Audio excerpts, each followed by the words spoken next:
Alors, en tant que marraine, je suis censée être l'ambassadrice de cet événement et communiquer largement autour de moi pour inciter les gens à venir se renseigner sur toutes les pratiques sportives existantes aujourd'hui qui peuvent s'adapter au mode de vie des femmes, puisque la complexité souvent pour nous, c'est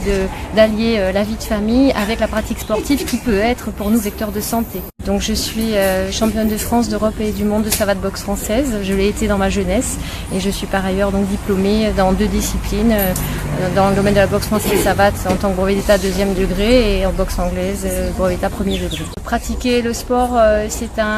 une plus-value, ça apporte énormément de bien-être, c'est le maintien de la santé sur le long terme et plus on se sent bien dans sa peau et plus on est disponible pour notre entourage et il me semble que c'est important de pouvoir pratiquer un sport pour pouvoir assurer pour soi-même et pour les autres un bien-être. La manifestation qui a lieu ce week-end à Saint-Paul, elle va tout à fait dans le bon sens puisque c'est une manifestation de promotion du sport pour tous les publics, y compris des publics qui, a priori, n'auraient pas forcément imaginé prendre une licence et avoir une pratique sportive régulière. Je précise d'ailleurs que il y a un effort pour aller chercher notamment les publics dits de la politique de la ville, c'est-à-dire des publics qui vivent dans des quartiers dits politiques de la ville, donc qui sont les plus en difficulté au niveau social, et qui vont se retrouver, enfin à qui on va proposer de participer à cette manifestation. Donc il y aura des bus pour aller chercher ces personnes qui, a priori, ne seraient pas forcément venues sur les bords de mer de Saint-Paul ce week-end. L'intérêt d'avoir une pratique licenciée, c'est là qu'intervient cette notion de sécurité, c'est que vous pratiquez la pratique sportive, quelle qu'elle soit, dans des bonnes conditions de sécurité. C'est-à-dire qu'il y a un encadrement et puis dans des conditions qui vous permettent une progression sportive que vous n'auriez pas en pratiquant seul,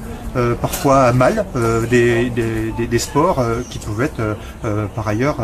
en termes de santé plus mauvais que bon, quoi, hein, si vous les pratiquez mal. Ah bah déjà qu'on les invite dimanche 3 septembre pour cette 9e édition de Jour de Sport Santé.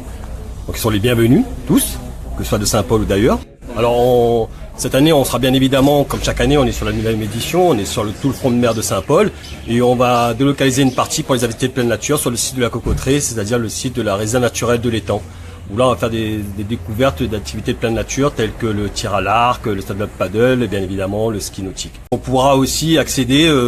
en tuk-tuk électrique. Alors il y a le retour de la boxe française comme on l'a évoqué, le retour des activités de sport urbain telles que le skate, le skateboard, la trottinette, et bien évidemment le retour du beach soccer chez nous à Saint-Paul parce qu'on a un site qui a été dédié à ça qu'on a inauguré en décembre l'année dernière. En fait on part d'un constat qui est simple, il y a à peu près 30 000 personnes qui pratiquent une activité physique et sportive, on va dire journalière ou hebdomadaire, et on voudrait dans ces 30 000 là essayer d'en captiver le maximum, essayer de les ramener vers des structures, donc des clubs, des structures structurées pour les encadrer. Actuellement on a à peu près 225 associations sportives saint-pauloises, actuellement on a à peu près 24 600 licenciés dans des structures, à savoir des licences compétiteurs ou amateurs. Et on espère, en tout cas j'espère à l'horizon 2020 pouvoir monter à 30 000 licenciés. Dimanche 3 septembre, de 10h à 17h. Je souhaite effectivement faire la promotion de cet événement pour attirer un maximum de personnes, pour qu'elles puissent rencontrer les associations saint-pauloises extrêmement dynamiques.